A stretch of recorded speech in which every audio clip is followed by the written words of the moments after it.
The real question that everyone wants to know is, that's fine that it looks good when you're done and everything looks all pretty and you got that huge pothole out of the way, and it's, what about 3 months later?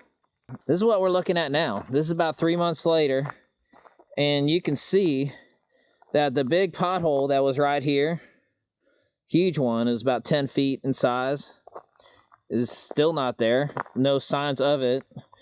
And the little pad that we built to let people turn around on so that the mailman could turn around, this big rut that was right down in the middle here, no signs of that showing up. They make a tight turn right here.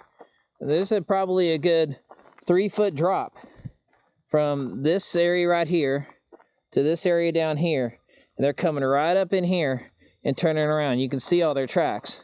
We got the rock set up right, we got the crush set up right, we got it compacted.